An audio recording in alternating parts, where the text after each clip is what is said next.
রাসূলুল্লাহ সাল্লাল্লাহু আলাইহি ওয়াসাল্লাম একবার এক বেদুইনকে প্রশ্ন করলেন, তুমি কি কখনো উম্মু মিলদাম রোগে আক্রান্ত হয়েছ? লোকটি বিস্মিত হয়ে জিজ্ঞেস করল, উম্মু মিলদাম আবার কি? রাসূলুল্লাহ সাল্লাল্লাহু আলাইহি ওয়াসাল্লাম বললেন, এটি হলো এমন এক ধরনের জ্বর যা হাড়মাংসের ভেতর দিয়ে প্রবাহিত হয়। সূত্র সুনান ইবনে মাজাহ, হাদিস 3470। লোকটি উত্তর দিল, না, আমি এমন জ্বরে কখনো আক্রান্ত হইনি। এরপর নবীজি সাল্লাল্লাহু আলাইহি ওয়াসাল্লাম আবার প্রশ্ন করলেন, তোমার কি কখনো মাথা ব্যথা হয়েছে? লোকটি পুনরায় প্রশ্ন করল, মাথা ব্যথা আবার কাকে বলে? রাসূলুল্লাহ সাল্লাল্লাহু আলাইহি ওয়াসাল্লাম বললেন, এটি হলো মাথার স্নায়ুজনিত কারণে সৃষ্ট ব্যথা। লোকটি আবারও বলল, না, আমি জীবনে কখনো মাথা ব্যথায় ভুগিনি। লোকটি চলে যাওয়ার পর প্রিয় নবী সাল্লাল্লাহু আলাইহি ওয়াসাল্লাম বললেন, যে কেউ জাহান্নামীদের একজনকে দেখতে চাও তবে এই লোকটিকে দেখো।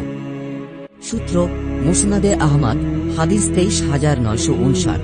এই ঘটনা থেকে আমরা শিখতে পারি যে একজন মুমিন জীবনে বিভিন্ন কষ্ট, অসুখ বিসুখ ও বিপদের সম্মুখীন হবে। এগুলো আসলে শাস্তি নয়, বরং আল্লাহর পক্ষ থেকে দয়া ও গুনাহ মাফের মাধ্যম।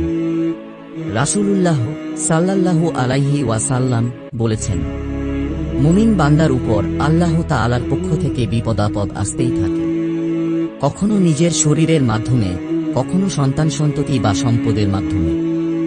এমনকি বান্দার গুনাহ এমন পর্যায়ে মাফ হয় যে সে পাপমুক্ত হয়ে যায়।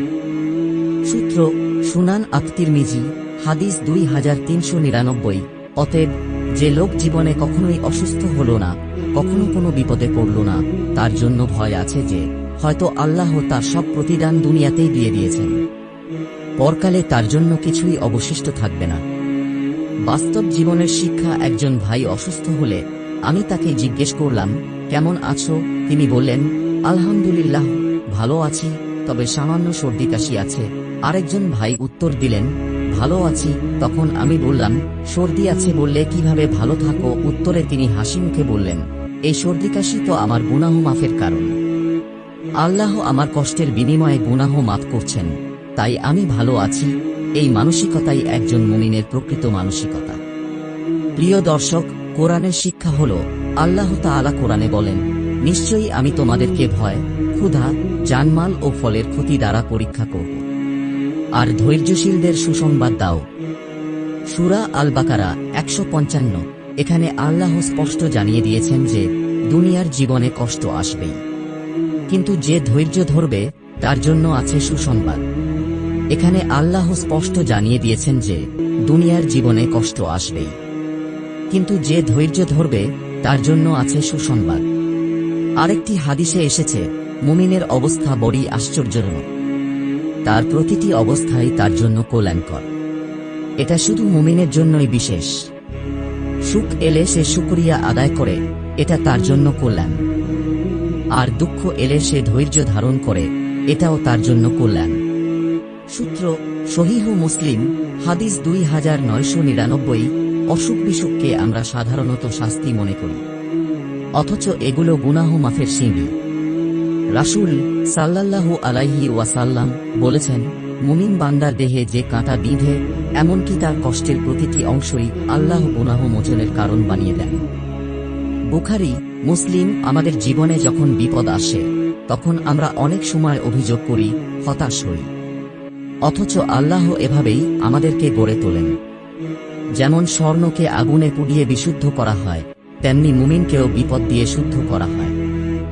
ইতিহাসে দেখা যায়, আল্লাহর সবচেয়ে প্রিয় বান্দারা, নবী রাসূল, সাহাবা, ওলিয়া কিরাম দুনিয়ায় সবচেয়ে বেশি পরীক্ষার সম্মুখীন হয়েছেন।